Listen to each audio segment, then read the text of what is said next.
आज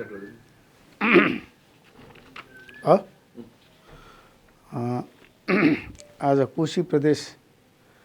सरकारको 39औं बैठक माननीय मुख्यमन्त्री हिक्मत कुमार कार्कीको अध्यक्षतामा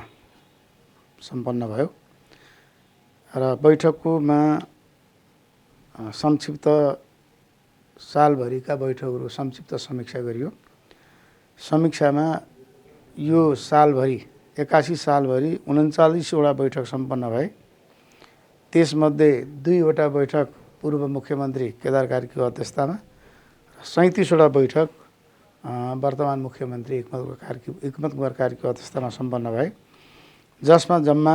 39वटा बैठकमा 182वटा निर्णयहरू कोशी प्रदेश सरकारले निर्णयहरू गर्यो, जो कार्यान्वयनमा गइसकेका छन्।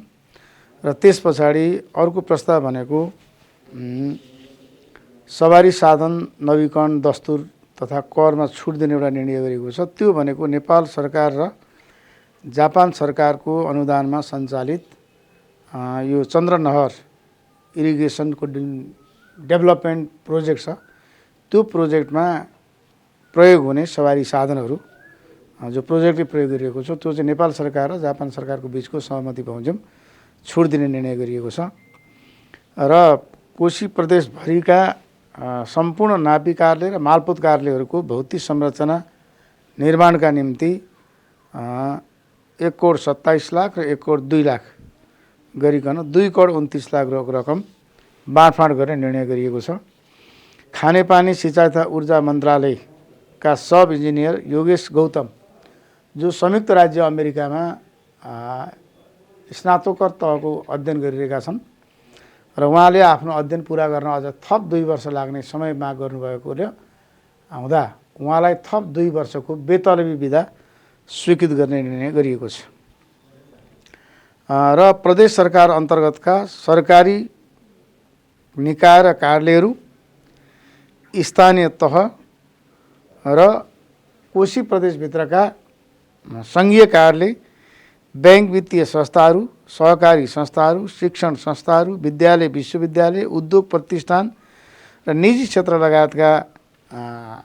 ठाउँहरूमा, निकायहरूमा, तहहरूमा, कार्यालयहरूमा चाहिँ चिठी पत्र पठाउँदा, गोष्ठी सेमिनार अन्तर्क्रिया कार्यक्रमहरू गर्दा, फ्लेक्स लगायतका अरू सामानहरू उत्पादन गर्दा, प्रसारण गर्दा, त्यस्ता चिजहरूमा चाहिँ 82 सालभरि चाहिँ कोशी प्रदेश पर्यटन वर्ष 2082 को जुन निर्धारित गरिएको लोगो छ र निर्धारण गरिएको जुन नारा छ, त्यो नारा अनिवार्य रूपमा प्रयोग गर्नको निम्ति प्रयोग गर्न निर्देशन दिने, आग्रह गर्ने, अनुरोध गर्ने समेतको एउटा महत्त्वपूर्ण निर्णय भएको छ। त्यस्तै कोशी प्रदेश सरकारको मातहतमा आएको 3टा जुन विकास समितिहरू छन्, ती विकास समितिहरूमा हलेसी महादेवथान विकास समिति र बृहत बारा क्षेत्र विकास समिति, पाथिभरा विकास क्षेत्र विकास समिति मध्ये हलेसी महादेव स्थान विकास समिति खोटाङको अध्यक्षमा दिल्ली कुमार राई अध्यक्ष सहितको अरू महिला सहित अरू 3 जना सदस्य सहित 4 अध्यक्ष सहित 4 जनालाई मनोनयन गर्ने निर्णय गरियो। त्यस्तै बृहत बारा क्षेत्र विकास समिति सुनसरी, उदयपुर समेत समेटिएको, धनकुटा समेत समेटिएको जुन विकास क्षेत्र छ, त्यसमा प्रकाश बस्नेत बारा क्षेत्र 4 अध्यक्ष रहेको, अरू महिला सदस्यहरू सहित अरू 3 जना सदस्य रहेको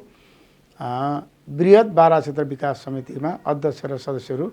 मनोनयन गर्ने निर्णय गरियो। र पाथिभरा क्षेत्र विकासको भने अब अर्को बैठक निर्णय गर्ने गरी यो निर्णयहरू आज सम्पन्न गरिएको छ।